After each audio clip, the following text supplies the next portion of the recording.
जय हिंद साथियों, इस वीडियो में हम आपके लिए लेके आए हैं क्लास 10th के एक्सरसाइज 8.1 को, जो कि त्रिकोणमिति है। और त्रिकोणमिति इस चैप्टर के अंतर्गत जितने भी जो सूत्र होंगे, सारे सूत्र को हम पहले समझेंगे और फिर इन प्रश्नों को सॉल्व करेंगे। यदि आप सारे सूत्रों को समझ जाते हैं तो फिर आपको त्रिकोणमिति सॉल्व करने में बड़ा मज़ा आएगा और कोई दिक्कत महसूस नहीं होगा। तो चलिए दोस्तों, बिना विलंब किए हुए हम सूत्रों को देखते हैं। तो सबसे पहले त्रिकोणमिति जो रिलेटेड होता है एक समकोण त्रिभुज पर रिलेटेड होता है, तो हम एक समकोण त्रिभुज बनाते हैं। यदि हम यहाँ पे थीटा देते हैं तो थीटा के सम्मुख जो भुजा होगा वो क्या होगा, लंब होगा। अब दोस्तों देखिए, थीटा यदि यहाँ होता तो ये वाला भुजा लंब होता, और सबसे बड़ी भुजा ये वाला है तो ये क्या होगा, कर्ण। ये वाली भुजा कर्ण होगा और ये नीचे वाली भुजा आधार।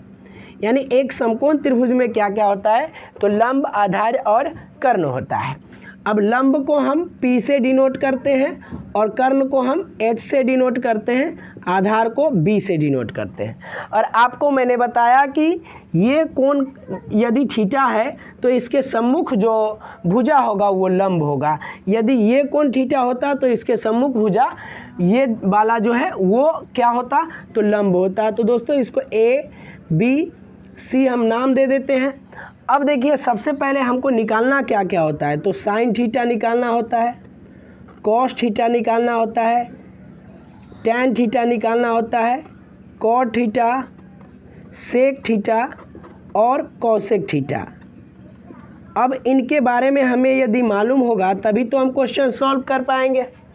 तो देखिए, साइन थीटा क्या होता है, तो साइन थीटा लंब और बटे कर्ण होता है, लंब बटे कर्ण। और इसे शॉर्ट फॉर्म में आप लिखना चाहोगे तो लंब को P से डिनोट करते हैं और कर्ण को H से, तो P/H हो जाएगा।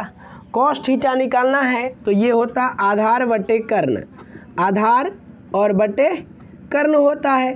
अब देखिए, आधार जो है B है तो आधार को B और कर्ण को H से डिनोट करते हैं, तो इसको B/H भी हम लिख सकते हैं। टैन थीटा जो होता है लंब और बटे आधार होता है। तो आपने देखा लंब कितना है, तो P है, और आधार क्या है, B है, तो P/B। अब जो ये कॉट थीटा होगा ना, ये वाला, तो ये होता है टैन के उल्टा। अब टैन के उल्टा होता है तो दोस्तों ये लंब बटे आधार है, तो ये वाला हो जाएगा आधार बटे लंब। इसको आप B/P लिख सकते हो। सेक थीटा कॉस का उल्टा होता है, तो ये होगा कर्ण और बटा में आधार। नीचे वाला ऊपर कर दो, ऊपर वाले को नीचे कर दो, यानी H और B। उसके बाद कॉसेक थीटा साइन का उल्टा होता है, तो ये होगा कर्ण और बटे लंब। ठीक है दोस्तों, तो यहाँ H/P आप इसको लिखोगे। तो इन फार्मूला को यदि आप याद रखते हो तो आप किसी भी प्रश्न को आसानी से इस एक्सरसाइज का सॉल्व कर पाओगे। तो दोस्तों ये आसान है, आपको 3 को याद करना है और 3 बाकी जो है उसके उल्टे होते हैं। ये फैक्ट आप लेके चलोगे तो आप आसानी से इनको याद कर सकते हो। अब चलिए दोस्तों, तो हम देखते हैं कि हमारा जो क्वेश्चन है उसको सॉल्व करते हैं। क्वेश्चन देख सकते हैं आप कि त्रिभुज ABC में जिसका कोण B समकोण है, यानी इसमें एक त्रिभुज हम बनाते हैं। इसमें कह रहा है कि कोण B जो है वो समकोण है, यानी ये वाला कोण जो B है वो समकोण है। और उसके बाद कहता है AB 24 सेंटीमीटर। तो यहाँ हम A लेते हैं, यहाँ B और यहाँ C। AB कितना कहता है, तो 24 सेंटीमीटर। उसके बाद BC हमारा 7 सेंटीमीटर है। तो हमें ज्ञात करना है कर्ण, और कर्ण बराबर क्या होता है, तो ये फार्मूला भी आप देख लीजिए। कर्ण बराबर क्या होता है, तो रूट अंडर लंब स्क्वायर और प्लस आधार स्क्वायर। यदि हमें लंब निकालना होगा तो क्या करेंगे, तो रूट अंडर कर्ण का स्क्वायर और माइनस आधार का स्क्वायर। यदि हमें आधार निकालना होगा तो क्या करेंगे, तो रूट अंडर कर्ण का स्क्वायर माइनस लंब का स्क्वायर। देखिए दोस्तों, इसमें क्या करना है कि बाकी 2 भुजा, जो बड़ी भुजा निकालना रहेगा तो बाकी 2 भुजा के वर्गों का स्क्वायर जोड़ लेंगे और उसको रूट अंडर कर देंगे। यदि हमको लंब निकालना है तो कर्ण में से आधार का स्क्वायर घटाएंगे, और आधार निकालना है तो कर्ण के स्क्वायर में से लंब के स्क्वायर को घटाएंगे। तो अभी हमें क्या निकालना है, AC, और AC इसमें क्या है, कर्ण है। ठीक है दोस्तों, तो AC कर्ण है, तो कर्ण निकालने के लिए हमें क्या फार्मूला है मालूम है, लंब स्क्वायर प्लस आधार स्क्वायर। तो AC बराबर लिखेंगे हम √अंडर AB स्क्वायर और प्लस ये वाला BC स्क्वायर। अब देखिए AB जो है हमारा 24 है, तो 24 का स्क्वायर और प्लस BC 7 है, तो 7 का स्क्वायर।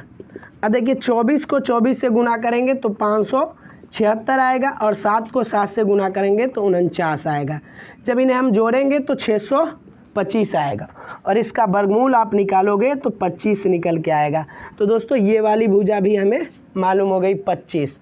अब एक बार हमें कहता है कि साइन A और कॉस A, तो हमने आपको पहले ही इसमें समझाया है कि यदि यहाँ से हमें निकालना है, A से निकालना है, तो ये वाला लंब हो जाएगा, और यदि हमें दूसरे में देख सकते हैं आप C से निकालना है तो ये वाला लंब हो जाएगा। तो पहले को सॉल्व करते हैं।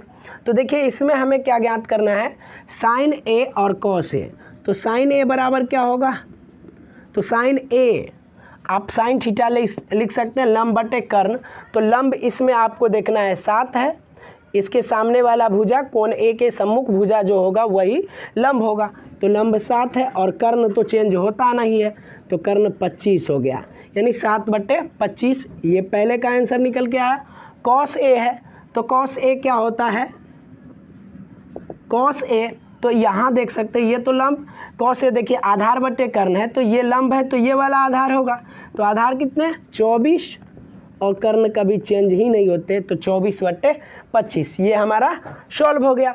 अब दूसरा क्वेश्चन हम सॉल्व करते हैं, तो कहता है ये वाला भुजा से निकालना है, सॉरी ये वाला कोण से निकालना है, तो ये भुजा इसके लिए लंब हो जाएगा।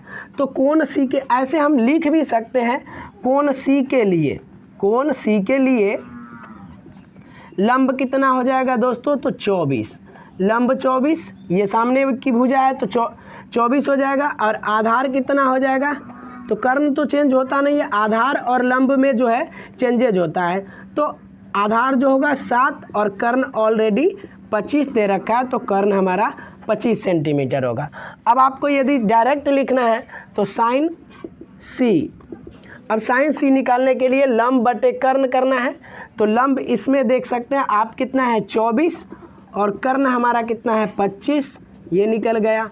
उसके बाद कॉस C निकालना है, कॉस C निकालना है, तो कॉस C क्या होता है, आधार बटे कर्ण, तो आधार 7 है और कर्ण 25 है। तो दोस्तों ये हमारा क्वेश्चन सॉल्व हो गया। यदि आपको वीडियो अच्छा लगा तो इस वीडियो को एक लाइक कीजिए, और साथ में हमारे YouTube channel Naval study centre को सब्सक्राइब कीजिए, और बेल वाला आइकन ज़रूर दबा दीजिए। जय हिंद, जय भारत।